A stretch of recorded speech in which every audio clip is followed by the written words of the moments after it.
Hi friends, எல்லாரும் எப்படி இருக்கீங்க? நம்ம இன்னைக்கு melody of golden age episode 24ல என்ன நடக்குதுன்னு பார்க்கலாம். நம்ம லாஸ்ட் எபிசோட்ல பார்த்துருப்போம். சென்னையும் யான்சியும் பக்கத்து ஸ்டேட்ல பெரிய ப்ராப்ளம் நடந்துகிட்டு இருக்கு. ஆக்சுவலா அங்க நிறைய அமானுஷ்யங்களான நிறைய விஷயங்கள் நடந்துகிட்டு இருக்குது. அங்க நிறைய பேர் இறந்து போறாங்க, தொலைஞ்சு போயிடுறாங்க. அந்த மாதிரி நிறைய சூழ்நிலைகள் ரொம்ப மோசமான நிலையில இருக்கு. அந்த விஷயத்த அங்க உள்ள கவர்னர் நம்ம ராஜமாதாவுக்கு லெட்டர் எழுத, அதை பார்த்த உடனே ராஜமாதாவும் சென்னையும் யான்சியும் நீங்க 2 பேரும் அங்க போயிட்டு அங்குள்ள ப்ராப்ளத்தெல்லாம் சால்வ் பண்ணிட்டு வாங்கன்னு சொல்லி அனுப்பி விட்டு இருந்திருப்பாங்க. அதனால நம்ம யான்சியும் ஷென்னும் கூட கிளம்பி அந்த ஊருக்கு போய்கிட்டு இருக்கக்குள்ளேயே நிறைய ப்ராப்ளம் அந்த ஊருக்கு போய் சேர்றதுக்குள்ள அவங்க உயிரோட இருக்கிறதே பெரிய விஷயமா போயிடுது. அந்த அளவுக்கு நிறைய ப்ராப்ளம்லாம் ஃபேஸ் பண்ணி அந்த ஊருக்கும் ஒரு வழியா போய் சேர்ந்துடுறாங்க. அந்த இடத்துல நம்ம யான்சியோட சின்ன வயசு ஃப்ரெண்டு பான்ஷி, அவனும் ஒரு டிடெக்டிவா அந்த இடத்துக்கு வரான். அவனை பார்த்த உடனே நம்ம யான்சி பக்கத்துல போயிட்டு ரொம்ப சந்தோஷமா, நீ என் கூட தான் வேலை செய்ய போறியான்ட்டு ரொம்ப ஹாப்பியாவே பேசிக்கிட்டு இருக்க. இவங்க 2 பேரும் ஹாப்பியா பேசிக்கிட்டு இருக்கிறத பாக்குற நம்ம ஷென்க்கு செம்ம கோவமாகுது. செம்ம கோவத்தோட 2 பேர்த்தையும் பாத்துக்கிட்டு இருந்தா. அதோட தானே முடிஞ்சிருந்துச்சு. இந்த எபிசோட் ஸ்டார்டிங்லயே யான்சி கிட்ட பான்ஷி சொல்றான், நான் இந்த மாதிரி இந்த கேஸ்ல நான் பிரைவேட் டிரெக்டிவா வந்து ஒர்க் பண்றதுக்காக வந்திருக்கேன் அப்படின்னு சொல்லவும் அவங்களுக்கும் ரொம்ப ஹாப்பியா தான் இருக்கு. அதனால ரொம்ப சந்தோஷமாவே சரி நம்ம 2 பேரும் கேஸை பத்தி நிறையவே டிஸ்கஸ் பண்ணலாம் அப்படின்னு சொல்லி பேசிட்டு இருக்க. அப்ப மோவோ இருந்துட்டு அவர்கிட்ட எந்தெந்த ஆயுதத்தால அவங்க எல்லாம் கொலை பண்ணப்பட்டாங்கன்ட்டு அவர் ஒரு டிராயிங்க பண்ணி வச்சிருக்காரு, நீங்க போய் அதை செக் பண்ணி பாருங்க, நிறைய வெப்பன்ஸ் எல்லாம் இருக்கு அப்படின்னு சொல்லிட்டு இருக்க.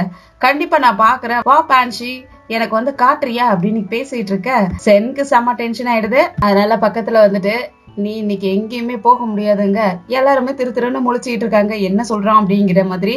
யான்சியும் திருன்னு முழிச்சுக்கிட்டு இருக்க, எனக்கு ரொம்ப பசிக்குது அப்படின்ட்டு சரி நான் இங்க இருந்து கிளம்புறேன்ட்டு யான்சியும் பிடிச்சு கையில பிடிச்சு இழுத்துக்கிட்டே வர அவங்களுக்கு ஒன்றும் புரியல. ஏன் இப்படி பண்ணிட்டு இருக்கீங்க, எதனால இப்படி கூட்டிட்டு வரீங்கன்னு கேட்க, நீ தான் எனக்காக நிறைய மெடிசன் எல்லாம் கொண்டு வந்திருக்க, எனக்காக நீ மெடிசன் சாப்பாடு எல்லாம் ப்ரிப்பேர் பண்ணி கொடுக்கணும் இல்லையா, எனக்கு ரொம்ப பசிக்குது வந்து செஞ்சு கொடு அப்படின்னு சொல்லி கூப்பிட, அவங்க இப்பதானே ஒரு பணத்தை செக் பண்ணிட்டு இருந்தாங்க, அதனால என் கையிலேயே செஞ்சு கொடுக்கணும், என் கையில இப்போதான் ஒரு பணத்தை செக் பண்ணிட்டு இருந்தேன், அது உங்களுக்கு ஒரு மாதிரி இருக்காது அப்படின்ட்டு கேட்கறதுக்கு, அதெல்லாம் ஒண்ணும் இருக்காது, நீயே வந்து செஞ்சு கொடுன்னு சொல்லி கூட்டிட்டு போயிடுறான். ஷென்காக சாப்பாடும் ரெடி ஆயிட ஷென்னும் வந்து பாத்துக்கிட்டு இருக்கான். சாப்பாடுலாம் ரெடி ஆயிடுச்சு போல இருக்கேன்னு பாத்துக்கிட்டு இருக்க.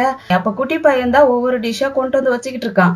என்னது நீ வேலை செஞ்சுக்கிட்டு இருக்க, எங்க உங்க அக்கான்னு கேட்கறதுக்கு, எங்க அக்கா உள்ள இருக்காங்க, எங்க அக்கா சொல்ல சொல்ல நான் தான் செஞ்சேன், நான் உங்ககிட்ட பிராக்டிஸ் பண்றேன், எனக்கு ட்ரைனிங் கொடுங்கன்னு கேட்டேன்னா அவங்கதான் சொன்னாங்க, நீ ட்ரைனிங் எடுத்துக்கிறதுனா முதல்ல கிச்சன்ல இருந்து ஆரம்பிச்சிக்கி அப்படின்னு சொன்னாங்களா, அதனால நான் தான் இன்னைக்கு சாப்பாடு செஞ்சேன் அப்படின்னு சொல்லிக்கிட்டு இருக்க. ஷென்க்கு ஒரு மாதிரி ஆயிடுச்சு, இவ கையால சாப்பிடலான்னு பார்த்தா இப்படி பண்ணிட்டாலே அப்படின்ட்டு யோசிச்சுக்கிட்டு இருக்க.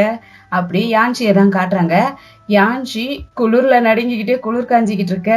அப்போ ஒரு வாய்ஸ் கேக்குது. அந்த வாய்ஸ் நம்ம யான்சிக்கும் சின்ன வயசு ஃப்ரெண்டானா அவங்க ஸ்கூல் ஃப்ரெண்டுக்கும் தெரிஞ்ச ஒரு கோட் வேர்டை சொல்ல இவங்களும் முழிக்கிறாங்க. கோட் வேர்டு கரெக்டா இருக்கு, ஆனா இது ஜென்ஸ் வாய்ஸ் மாதிரி இருக்கே அப்படின்ட்டு யோசிச்சுக்கிட்டே நிக்க, அங்க பான்ஷிய வரான். பான்ஷிய பார்த்த உடனே யான்சிக்கு ஷாக்கா இருக்கு. இத நீ தான் சொன்னியான்னு கேக்குறதுக்கு, ஆமா நான் தான் சொன்னேன், உன்னுடைய சின்ன வயசு ஃப்ரெண்டு நான் தான் சொல்லி இவங்க 2 பேரும் பேச ஆரம்பிக்க நம்ம யான்சிக்கு நம்பவே முடியல. ஏன்னா இவங்க சின்ன வயசுல பழகக்குள்ள இவங்க பான்ஷி கூட தான் பழகி இருக்காங்க. ஆனா பான்ஷியும் ஒரு பொண்ணுன்னு தான் நினைச்சிருக்காங்க, ஆம்பளை பையன் அவங்க தெரியாதே பழகி இருக்காங்க போல இருக்குது. அதுக்கப்புறம் இவங்க 2 பேருமே பிரிஞ்சதுக்கு அப்புறம் லெட்டர்ஸ்ல கூட நிறைய விஷயங்களை பேசி இருந்திருப்பாங்க, ஷேர் பண்ணி இருந்திருப்பாங்க. அப்ப கூட ஏதோ ஒரு பொண்ணு கிட்டதான் நம்ம பேசுறோம் அப்படின்னு நினைச்சுக்கிட்டு இருந்திருப்பாங்க. ஆனா அதனால இவங்க என்ன பண்ணிருக்காங்கன்னா, அவளை பார்த்த உடனே ஒரு கிஃப்ட் கொடுக்கணுங்கிறதுக்காக அவங்க கையாலேயே அவங்களுக்கு அந்த பொண்ணுக்காக ஒரு கிஃப்டும் ரெடி பண்ணி இருந்திருப்பாங்க. இவங்க 2 பேரும் சின்ன வயசு ஃப்ரெண்டுங்கிறதால ரொம்ப நேரமா அவங்க முன்னாடி என்னென்ன நடந்துச்சு அவங்க லைஃப்ல அப்படிங்கறதெல்லாம் ரொம்ப டீட்டெயிலா பேசிக்க ஆரம்பிக்கிறாங்க. அப்ப இடையிலயும் இந்த கேஸ பத்தியும் பேச ஆரம்பிக்கிறாங்க. இந்த கேஸ்ல எந்தெந்த ஆயுதத்தை வச்சு யார கொலை பண்ணாங்கன்ட்டு ஒரு புக்கு மாதிரி ரெடி பண்ணி அந்த ஆயுதத்தை அழகா வரைஞ்சும் வச்சிருக்கான். அந்த புக்கையும் யான்சி கிட்ட கொடுக்க, அதுல ஸ்பெசிபிக்கா ஒரு ஆயுதத்தை காட்டுறாங்க. அது ஒரு கேங்குக்கே இருக்கும் போல இருக்கு. அந்த ஆயுதத்தால நிறைய பேத்த கொண்டிருக்காங்க. இருக்கிறதுலே ஸ்பெஷலா அந்த ஆயுதத்தால தான் நிறைய பேத்த கொண்டிருக்காங்கன்னு சொல்லிக்கிட்டு இருக்க. அதோட எனக்கு இந்த பென்டன்ட்டும் கிடைச்சிச்சுன்ட்டு ஒரு ஜேர்டு பென்டன்ட் அந்த பாம்பு பொண்ணு கொடுத்திருந்தா இல்லையா, அந்த ஜேர்டு பென்டன்ட்டையும் கொடுத்துட்டு இது நிறைய இடத்துல இப்ப பரவி இருக்கு, ஒருவேளை இங்கேயும் இருக்க வாய்ப்பு இருக்கு அப்படின்னு சொல்லிட்டு கொடுக்க, அதையும் யான்சி வாங்கி பாத்துக்கிட்டு இருக்காங்க. அதே சமயத்துல ஷென்னா தான் காட்டுறாங்க. இந்த மோவை பாக்குறதுக்காக ஷென் அவன் வீட்டுக்கு முன்னாடி நின்று வெயிட் பண்ணிக்கிட்டு இருக்கான். ஆக்சுவலா மோ இவனுடைய ஃப்ரெண்டு போல இருக்கு. ஆனா மோக்கு தான் யாரையுமே பாக்குறதோ இல்ல பேசுறதோ சுத்தமா பிடிக்கல போல இருக்கு. ஏதோ ஒரு கவலையில இருக்கான். அதனால அவனுடைய வேலையை விட்டு நீ போயிட்டு நான் தூங்கிட்டு இருக்கேன்னு சொல்லி அனுப்பி வச்சிரு அப்படின்னு சொல்லி அனுப்பி வைக்க சொல்ல, அவனும் இந்த மாதிரி மாஸ்டர் தூங்கிட்டு இருக்காங்க, நீங்க இப்ப வெயிட் பண்ண வேண்டாம், நீங்க போங்கன்னு சொல்லி அனுப்பி விட்டுறான். ஷென்னுக்கும் என்ன பண்றதுன்னே தெரியாத முழிச்சுக்கிட்டே வீட்டுக்கு போயிட அந்த மோவை தான் காட்டுறாங்க. அவன் ஒரு பொண்ணுடைய போட்டோவை பார்த்துட்டு ரொம்ப ஃபீல் பண்ணி அப்படியே நின்றுட்டு இருக்கான். அந்த பொண்ணுக்கு எதுவும் இவன் துரோகம் பண்ணிட்டானா இல்ல அந்த பொண்ணுக்கு வேற எதுவும் பிரச்சனை ஆயிடுச்சா, அவ உயிரோட இருக்காளா இல்லையானே தெரியல. அந்த பொண்ணுடைய போட்டோவை பார்த்துட்டு ரொம்ப சோகமா நின்றுட்டு இருக்கான். ஷென்னும் வீட்டுக்கு வந்தான் இல்லையா, அங்க பார்த்தா ரொம்ப நேரமாவே யான்சி வீட்டுக்கு வரவே இல்லை. இங்கதான் நம்ம யான்சி பான்சி கூட பேசிக்கிட்டு இருக்காங்க இல்லையா, அவங்க 2 பேரும் நல்லா ரொம்ப நாள் சின்ன வயசு ஃப்ரெண்டுங்கிறதால நல்லா வைன் எல்லாம் குடிச்சிட்டு ரொம்ப சந்தோஷமா பேசிக்கிட்டு இருக்காங்க. எங்க வீட்டுலதான் ஷென்னால இருக்கவே முடியல, என்ன பண்றதுன்னு தெரியாத முழிச்சுக்கிட்டு பாத்துக்கிட்டு இருக்க, படிக்க கூட முடியலையே அப்படின்ட்டு டென்ஷன் ஆகிக்கிட்டு இருக்க. அந்த இடத்துக்கு அசிஸ்டன்ட் என்னாச்சு நீங்க எப்படி டென்ஷன்ல இருக்கீங்கன்னு கேட்க, யான்சி எங்கன்னு கேக்குறதுக்கு அவங்க பான்சி கூட பேசிக்கிட்டு இருக்காங்கன்னு சொல்ல, என்னை அங்க கூட்டிட்டு போன்ட்டு 2 பேருமே அங்க போறாங்க. அங்க நம்ம யான்சியும் பான்சியும் செம்ம ஹாப்பியா பேசிக்கிட்டு இருக்காங்க. நல்லா வைன் எல்லாம் குடிச்சிட்டு நல்லா பேசிக்கிட்டு இருக்காங்க. கேஸ பத்தியும் நிறைய பேசிக்கிறாங்க. அதே சமயத்துல அவங்களுடைய சின்ன வயசு ரிலேஷன்ஷிப் பத்தியும் பேசிக்கிட்டு இருக்காங்க. அப்ப நம்ம யான்சி நீ பொண்ணுன்னு நினைச்சுக்கிட்டு நான் உனக்காக ஒரு கிஃப்ட் எல்லாம் கூட ரெடி பண்ணி வச்சிருக்கேன் தெரியுமா அப்படின்னு சொல்ல, பான்சியும் கேக்குறான் என்ன சொல்ற, எனக்கு கிஃப்ட் ரெடி பண்ணியா, என்ன கிஃப்ட் என்கிட்ட காட்ட முடியுமா, நான் அதை நான் பாக்கணுமே, எனக்கு ஆசையா இருக்குன்னு கேட்க, அந்த கிஃப்ட் என்னுடைய கையால நானே செஞ்சிட்டு இருந்தேன், என்ன சின்ன வயசு ஃப்ரெண்டுக்கு நான் கொடுக்கணும் அப்படின்ட்டு. எங்க நீ ஆம்பளையா இருக்கியே, நான் அது ஒரு பொண்ணுன்னு நினைச்சுக்கிட்டு அவளுக்காக ஒரு ஹேர் பின் என்னுடைய கையாலேயே நான் ரெடி பண்ணிக்கிட்டு இருந்தேன் அப்படின்னு சொல்ல, காட்டேன் ப்ளீஸ் காட்டேன்னு கெஞ்சவும் யான்சியும் எடுத்து காட்டுறாங்க. அது அழகான ஒரு பூ டிசைன் போட்ட ஒரு ஹேர் பின். அந்த பின்னு பார்த்தோன்னே அவனுக்கு ஆசையாயிடுது. பரவாயில்ல நமக்காக செஞ்சிருக்காளே அப்படின்ட்டு. அந்த சமயத்துல ஷென்னும் அங்க வந்துடுறான் இல்லையா, அவன் ஒரு கல்லை விட்டு அடிச்சு ஒரு கேண்டலை அணைச்சு விட்டுறான் வெளியே இருந்துட்டு. இத பான்சியும் பாத்துடுறான். பான்சியும் பார்த்துட்டு இவன் இங்கதான் வந்திருக்கான் போல இருக்கு, பொண்டாட்டியை தேடிட்டு வந்திருக்கான் போல இருக்கு, இவனை எப்படியாவது நம்ம கடுப்பேத்தணுங்கிறதுக்காக பான்சி என்ன பண்றான்னா, எங்க அந்த கிஃப்ட் எனக்காக தானே செஞ்ச, அந்த ஹேர் பின்னை இப்பவே என் தலையில குத்தி விட அப்படின்னு சொல்லிட்டு பக்கத்துல யான்சி பக்கத்துல முகத்தை காட்ட, யான்சிக்கே ஒரு மாதிரி ஆகுது, இவன் என்ன இப்படி பண்ணிக்கிட்டு இருக்கான் அப்படின்ட்டு யோசிச்சுக்கிட்டே அவங்களும் ஒரு மாதிரி நெளிஞ்சுக்கிட்டு இருக்க, ஷென்னும் இவன் ரொம்ப ஓவரா தான் பண்றான் அப்படிங்கிற மாதிரி அவனும் கோவப்பட்டுக்கிட்டு நின்றுட்டு இருக்க. யான்சியும் அவன் தலையில அந்த ஹேர் பின்னை குத்தி விட்டுறாங்க. அப்பயும் கூட ஒரு கல்லு இன்னொரு கேண்டில அணைச்சு விட யான்சிக்கு டவுட்டா இருக்கு, ஒருவேளை அவங்கதான் இங்க வந்திருப்பாங்களோ, ஒருவேளை ஷென் வந்திருந்தா என்ன பண்றது, நம்ம இதுக்கு மேல இங்க இருக்க கூடாது, நம்ம கிளம்பலான்ட்டு பான்சி கிட்ட சொல்லிட்டு அங்க இருந்து கிளம்பிடுறாங்க. ஷென்னும் யான்சிக்கு முன்னாடியே கிளம்பி அவனுடைய பெட்ல போய் படுத்து தூங்குற மாதிரி ஆக்டிங் பண்ணிக்கிட்டு இருக்க. யான்சியும் மெதுவா உள்ள வராங்க. அப்படியே மெதுவா உள்ள ஒரு டேபிள்ல போய் படுக்கலான்ட்டு படுக்க போக, இவ்வளவு லேட் ஆயிடுச்சு நீ இப்பதான் வருவியான்ட்டு வாய்ஸ் வருது. ஷென் முழிச்சுக்கிட்டு தானே இருந்தான். ஆஹா நல்லா மாட்டிக்கிட்டோம் போல இருக்கே, முழிச்சுக்கிட்டு இருக்கானே அப்படின்ட்டு யோசிச்சுக்கிட்டே பயந்துகிட்டு இருக்க. ஷென்னு எழுந்திரிச்சு உட்காந்துட்டு, என்ன பண்ணிக்கிட்டு இருக்க, எழுந்திரிச்சு நல்லா உட்காரு, நீ இவ்வளவு லேட்டா தான் இங்க வருவியா, இவ்வளவு லேட்டா வந்ததும் இல்லாத அங்க போய் படுக்கிற, இங்க படு அப்படின்னு சொல்ல, யான்சிக்கு ஒரு மாதிரி வித்தியாசமா இருக்கு. நாம அங்க தனித்தனியா தானே படுத்தோம், இப்ப என்ன இங்க பக்கத்துல என்னவோ ரொம்ப நாளா பக்கத்துலதான் ஒருத்தருக்கு ஒருத்தர் பக்கத்துலயே படுத்துக்கிட்ட மாதிரி இன்னைக்கு பக்கத்துல கூப்பிடுறானே அப்படின்ட்டு, சரி எதா இருந்தாலும் பரவாயில்ல பெட்ல படுக்க போறோம் நம்ம போய் படுத்துக்கலாம் அப்படின்ட்டு குடுக்குட்டு ஓடி போயிட்டு பெட்ல படுக்கிறதுக்கு போக, ஷென் தலையை பிடிச்சிக்கிறான். தலையை பிடிச்சிட்டு, உனக்கு பான்சிய ரொம்ப பிடிக்கும் போல இருக்கு அப்படின்னு கேட்க, யான்சி நீங்க எதை வச்சு இப்படி பேசுறீங்க, நான் அவங்க கூட இன்வெஸ்டிகேட் பத்தி தான் நான் பேசிக்கிட்டு இருந்தேன். எங்க 2 பேத்துக்கும் கெமிஸ்ட்ரி நல்லாவே போய்கிட்டு இருக்கு. நாங்க 2 பேரும் சேர்ந்து நல்லா வேலை செய்ய போறோம் அப்படின்னு சொல்ல அவனுக்கு கோபமாகுது. யான்ஷி கண்டுக்காம படுக்க போக ஷென் திரும்பவும் பிடிச்சி இழுக்க, ஏன் இந்த மாதிரி பண்ணிக்கிட்டு இருக்கீங்க, எனக்கு வலிக்குது, கொஞ்சம் பொலைட்டா நடந்துக்க கூடாதா, இப்படி பண்றீங்களேங்கிறதுக்கு என்ன பொலைட்டாவா, நான் பார்த்தேன் நீங்க 2 பேரும் என்ன பண்ணிக்கிட்டு இருந்தீங்கன்னு நான் பார்த்தேன் அப்படிங்க. நம்ம யான்ஷி என்ன பண்ணிடுறாங்க, டக்குன்னு அவனுடைய முகத்தை 2 கையிலையும் பிடிச்சுக்கிட்டு பக்கத்துல போயிட்டு, ஷெந்து நீ ஏன் இவ்வளவு லேட் ஆகி தூங்காம இருக்க, என்ன நடந்துகிட்டு இருக்குன்னு கேட்டுட்டு இருக்கக்குள்ளேயே அங்க வெளியிருந்து யாரோ நீதி கேட்டு பறை அடிக்க, அந்த சத்தம் கேட்டு இந்த நேரத்துல யாரு நீதி கேட்டு பறை அடிக்கிறாங்கன்னு பாக்குறாங்க. அப்படியே கோர்ட்டும் கூடுது. அந்த நேரத்திலேயே மெயினா அந்த மோதா உட்கார்ந்துருக்கான். என்ன பிரச்சனை நடந்துச்சுன்னு கேட்டுட்டு இருக்கான். அங்க கல்யாண மாப்பிள்ள, அவன் ஃபேமிலி, அப்புறம் கல்யாண பொண்ணோடைய அம்மா அப்பான்ட்டு எல்லாருமே நின்னுட்டு இருக்காங்க. கல்யாண பொண்ணோட அப்பாவும் என்ன நடந்துச்சுன்னு சொல்றாரு.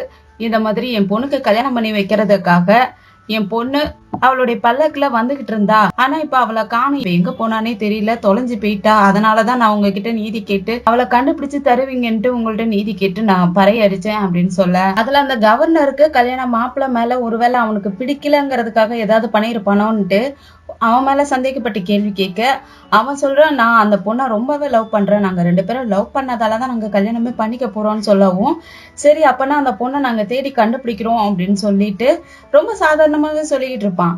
அத ஷென்னும் பாத்துக்கிட்டு இருக்கான். இவன் பேசுறதுல எந்த ஒரு சின்சியருமே இல்லங்கிற மாதிரியே பாத்துட்டு இருக்க. அதுக்கப்புறம் கொஞ்சம் ஆட்கள் எல்லாம் தேடி போயிட்டு பாத்துட்டும் வந்து ரிப்போர்ட் பண்றாங்க, அந்த பொண்ணை நாங்க தேடி பார்த்தோம், கிடைக்கல, அந்த பொண்ணோட சேர்ந்து கொஞ்சம் பேரும் இன்னும் கொஞ்சம் பேரும் காணாத போயிருக்காங்க, அவங்களையும் காணும் அப்படின்னு சொல்லிக்கிட்டு இருக்க.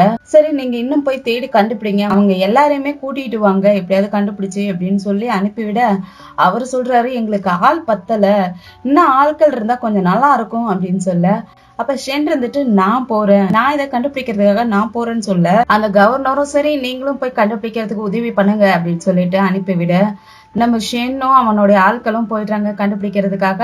அதே சமயத்துல நம்ம பான்ஷியும் யான்ஷியும் ஏதாவது க்ளூ கிடைக்குமான்ட்டு அந்த கல்யாணம் பண்ணிக்க போற பொண்ணோட வீட்லயும் வந்து செக் பண்ணி பாக்குறாங்க. அந்த பொண்ணு அங்க எங்கேயாவது ஒளிஞ்சிருக்காளா, இல்ல கல்யாணம் வேணான்ட்டு எங்கேயாவது ஓடி போயிருக்காளான்னு செக் பண்ணலாம்னு சொல்லிட்டு அங்கேயும் எல்லாம் செக் பண்ணி பாக்குறாங்க. அந்த விண்டோல ஓபன் பண்ணிட்டு பாத்துக்கிட்டு இருக்க, அப்ப கூடவே நம்ம பான்ஷியும் நம்ம யான்ஷி மேல மோதுற மாதிரியே பக்கத்துல நின்னு பாத்துக்கிட்டு இருப்பானா, அந்த இடத்துக்கு ஷென்னும் வந்துடுறான். இவங்க 2 பேரும் இப்படி நிக்கிறத பார்த்த உடனே சத்தம் கொடுத்து, இந்த கேஸ கண்டுபிடிக்கிறத விட்டுட்டு நீங்க 2 பேரும் இங்க வந்து பேசிக்கிட்டு இருக்கீங்க, டைம் வேஸ்ட் பண்ணிக்கிட்டு இருக்கீங்களான்னு கேட்க, பான்ஷியும் பக்கத்துல வந்துட்டு நாங்க பேசிக்கிட்டு இருக்கிறோமா, சரி நீங்க கண்டுபிடிச்சிருப்பீங்கல்ல, ஆர்டர் கொடுங்க, நாங்க என்ன பண்ணணும்னு நாங்க பண்றோம். ஆனா நாங்க கண்டுபிடிச்சது என்ன தெரியுமா, இந்த விண்டோல இருந்துதான் அந்த பொண்ணை தூக்கிட்டு போயிருக்காங்க, இங்க இருந்துதான் எங்களுக்கு தடயம் கிடைச்சிருக்குன்னு சொல்ல, ஓ அப்படியா, சரி அப்படின்னா அந்த பொண்ணை தூக்கிட்டு போன இடத்த எங்க கொண்டு போயிருக்காங்கன்ட்டு எங்களுக்கு வழிகாட்ட முடியுமா அப்படின்ட்டு அந்த கல்பிரேட்டை கண்டுபிடிக்கிறதுக்கு நீங்க எனக்கு ஹெல்ப் பண்ணுங்கன்னு சொல்லிட்டு புடிச்சு இழுத்துட்டு போயிடுறான் என் பான்ஷிய. இவங்க அந்த நேரத்துல அந்த பொண்ணை கண்டுபிடிக்கிறதுக்காக ஷென் அவனுடைய ஆட்கள் பான்ஷின்ட்டு எல்லாருமே தேடி போய்கிட்டு இருக்கா. அங்க ஒருத்தன் பயந்துகிட்டே இவங்களெல்லாம் பார்த்துட்டு ரொம்பவே பயந்துகிட்டு ஓடுறதுக்கு பாக்குறான். அப்ப ஷென் என்ன பண்ணிடுறான்னா நம்ம பான்ஷியை பிடிச்சு இடிச்சு தள்ளி விட, அவன் ஓடி போயிட்டு அந்த ஆள் மேல விழ, அந்த ஆளையும் பிடிச்சிக்கிறாங்க. அவன் செம பயத்துல என்னை கொன்னுடாதீங்கன்னு கத்திக்கிட்டு இருக்க, நீ யாரு, இந்த நேரத்துல இப்படி பயந்துகிட்டே என்ன பண்ணிக்கிட்டு இருக்கேன்னு கேட்க, அவன் ஒரு படியில இருந்து இறங்கி வந்திருப்பான். அந்த இடத்த காட்டிட்டு அங்க டெட் பாடிஸ் நிறைய இருக்குன்னு சொல்லிக்கிட்டு இருக்க, சரி நீ என்ன பண்ணிக்கிட்டு இருக்க, அங்க எதுவும் நீதான் கொலை பண்ணியாங்கிற மாதிரி கேக்குறதுக்கு, நான் எதுவும் பண்ணல, எனக்கு பயமா இருக்குன்னு சொல்லிக்கிட்டு இருக்க, நீ போயிட்டு கவர்னர் கஸ்டடியில இருந்துட்டு அந்த ஆள அவனுடைய ஆட்களை வச்சு இழுத்துட்டு போக சொல்லிடுறான். பான்ஷிக்கு அப்பதான் புரியுது போல இருக்கு, இவன் தான் நம்மள தள்ளி விட்டுருக்கான் அப்படின்ட்டு. அதனால நீதான் அப்ப என்னை தள்ளி விட்டு அவனை பிடிக்கிறதுக்காக உனக்கு அறிவு இருக்காடா அப்படின்னு சொல்லிட்டு சண்டை பிடிக்கிற மாதிரி வர, நான் எங்க உன்னை தள்ளி விட்டேன், நான் என்னுடைய வேலையை தான் நான் பாத்துக்கிட்டு இருக்கேன், நீ தேவையில்லாத என்னை தப்பா புரிஞ்சுக்கிட்டேன்னு சொல்லிக்கிட்டு என் கிட்ட இருந்து கொஞ்சம் விலகியே இருந்துக்க, அதுதான் அவனுக்கு நல்லதுன்னு சொல்லி மிரட்டி விட அவனும் பயந்துடுறான். அதுக்கப்புறம் ஒரு பிடிப்பட்ட ஆள் சொல்லி இருந்தா இல்லையா, இங்க ஒரு பணம் இருக்கு அப்படின்னு சொல்லிட்டு, அதனால அங்க போய் செக் பண்ணலான்ட்டு போய் பாக்கலான்ட்டு போக, அங்க இருந்து ஒரு பொண்ணோட வாய்ஸ் கேக்குது, என்னை காப்பாத்துங்க அப்படின்ட்டு வாய்ஸ் கேட்க, அந்த மாடியில இருந்து ஒரு கயிறை போட்டு யாரையும் கட்டி இறக்கி விட்ட மாதிரி இருக்கு. அங்க காலடி தடமும் கிடைக்குமா, அதனால அந்த காலடி தடத்தை ஃபாலோ பண்ணிக்கிட்டே வந்தா அங்க சின்னதா ஒரு கிணறு மாதிரி இருக்கு. அந்த இடத்துல இருந்துதான் சத்தம் வந்திருக்கும் போல இருக்கு. அதனால பான்ஷியை நீ போய் இறங்கி பாருன்னு சொல்றதுக்கு, என்னை எப்படி நீ இறங்கி போய் அங்க போய் பார்க்க சொல்லலாம்? ஏன் உன்னுடைய ஆட்கள்ல யாராவது இறக்கி விடலாம்ல, என்ன எதுக்கு போக சொல்ற அப்படின்னு சொல்லிட்டு அவன் சண்டை பிடிக்கிற மாதிரி பேச, இவன் பிடிச்சி இடிச்சு தள்ளி விட்டுறான். அவன் கத்திக்கிட்டே கீழே விழ, கொஞ்ச நேரத்துல இருந்து அந்த கிணறுக்குள்ள இருந்து ஒரு பொண்ணு கட்டி வெளியே கொண்டு வராங்க. அந்த பொண்ணுதான் கல்யாண பொண்ணு போல இருக்கு. கல்யாண ட்ரெஸ் எல்லாம் போட்டிருக்க. ஷென்னோ, நீதான் இந்த இன்னைக்கு கல்யாணம் பண்ணிக்க போற பொண்ணான்னு கேக்குறதுக்கு, ஆமா என்னை காப்பாத்துங்க, உள்ள ஒரு ஆள் இருக்கான் அப்படிங்க. அந்த நேரம் பார்த்து நம்ம பான்ஷி உள்ள போனால அவன் ஏறி வந்துட்டு இருக்கான். அவன் வெளியே வந்துட்டு திட்டிட்டு இருக்கான், எதுக்காகடா என்னை இப்படி தள்ளி விட்ட அப்படின்ட்டு திட்டிட்டு இருக்க. நான் உங்களை சொல்லல சார், உள்ள ஒரு ஆள் இருக்காங்க அப்படின்னு சொல்ல, உள்ள இருந்து ஒரு ஆளை கொண்டு வந்து போடுறாங்க. அவன் செத்து போயிருக்கான். அவன் கண்ணை வேற தோண்டி எடுத்திருப்பாங்க போல இருக்கு. கண்ணெல்லாம் ரத்தம் வந்து கிடக்கு. அதனால ஜிங்னிங்க நீ உள்ள இறங்கி என்ன இருக்குதுன்னு திரும்ப செக் பண்ணி பாருன்னு சொல்ல, அவனும் உள்ள இறங்கி பாக்குறான். அங்க ஒண்ணுமே கிடைக்கல. அதனால வெளியே வந்து அங்க ஒண்ணுமே இல்லைன்னு சொல்ல, பான்ஷியும் இவனை கொலை பண்ணது நீ கில்லர்ன்னு நினைக்கிறியான்னு கேக்குறதுக்கு, எனக்கு அதுல டவுட்டா தான் இருக்கு. கில்லர்னும் தெரியல, ஆனா கில்லர் இல்லாதவும் இருக்கலாம். ஆனா இவனுடைய கண்ணு புடுங்கினதை வச்சு பார்க்கக்குள்ள அவன் ஏதோ பார்க்க கூடாதுதான் பார்த்திருக்கான். அதுக்காக தான் இவனை கொன்னு அவனுடைய கண்ணையும் புடுங்கிருக்காங்க. அது மட்டும் தெரிய வருது அப்படின்னு சொல்லிக்கிட்டு இருக்க. அப்படியே கோர்ட்ல தான் காட்டுறாங்க.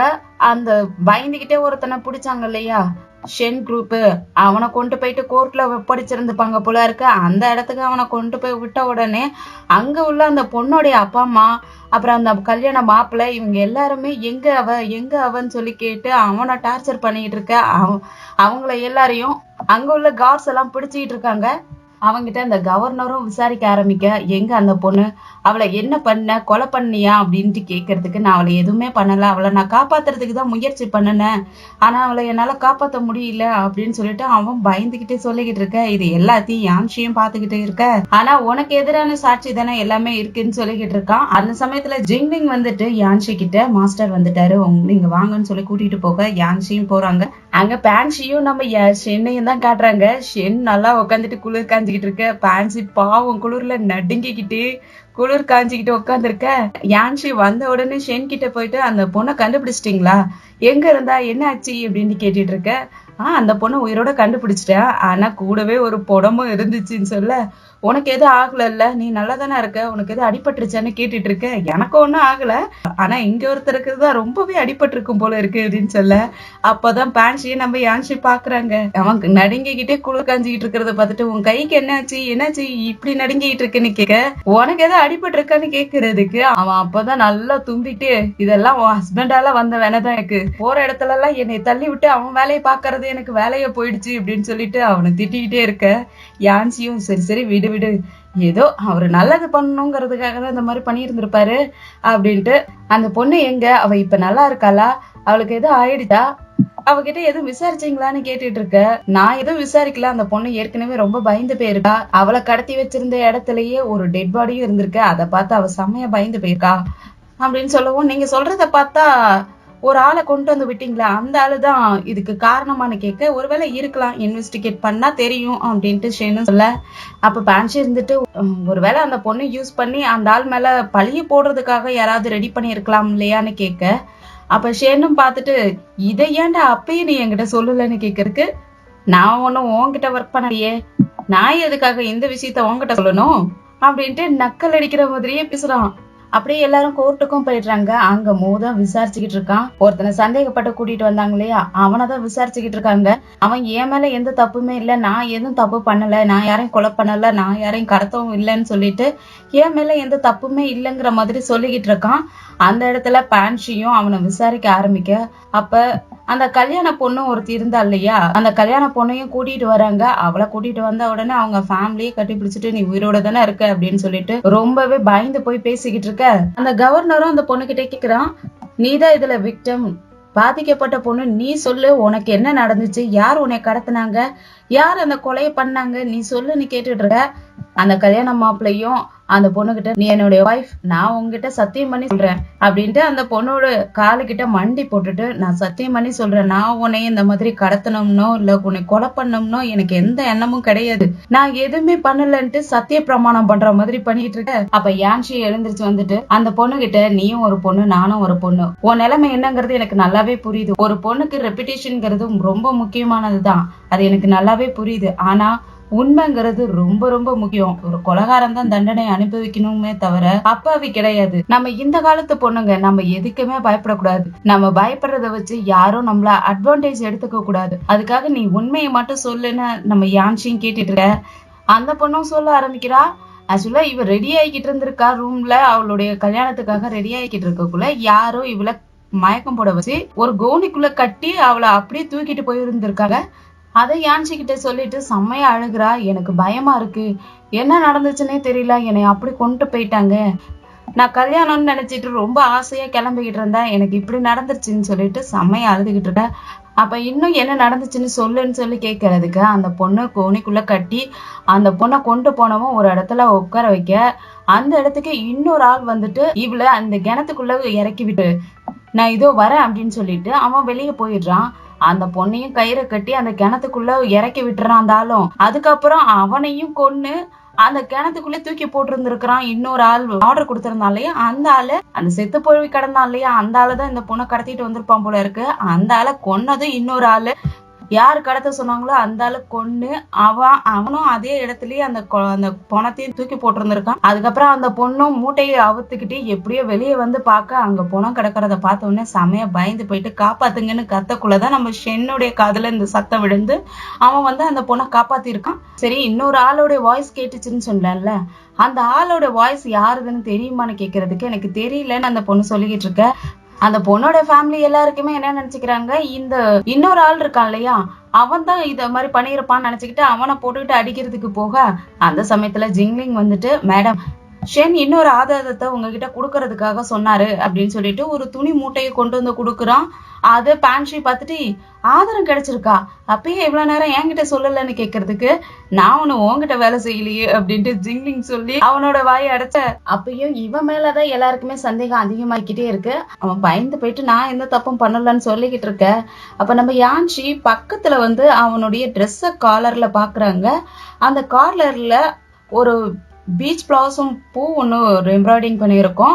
அந்த பூவை பார்த்துட்டு இது உனக்கு அந்த பொண்ணு தான் எம்ப்ராய்டிங் பண்ணி கொடுத்தாலான்னு கேட்க, அதோடதான் இந்த எபிசோடு முடியுது. அடுத்த எபிசோட்ல ட்விஸ்ட் என்னங்கிறத வெயிட் பண்ணி பார்க்கலாம். இந்த வீடியோ பிடிச்சிருந்துச்சுன்னா லைக் பண்ணுங்க, உங்க ஃப்ரெண்ட்ஸ் அண்ட் ஃபேமிலிக்கு ஷேர் பண்ணுங்க, அப்படியே நம்ம சேனலுக்கு சப்ஸ்கிரைப் பண்ணி பெல் ஐக்கனை கிளிக் பண்ணி வச்சுக்கோங்க. அடுத்த எபிசோட்ல சந்திக்கிற வரைக்கும் பாய் அண்ட் தேங்க்ஸ்.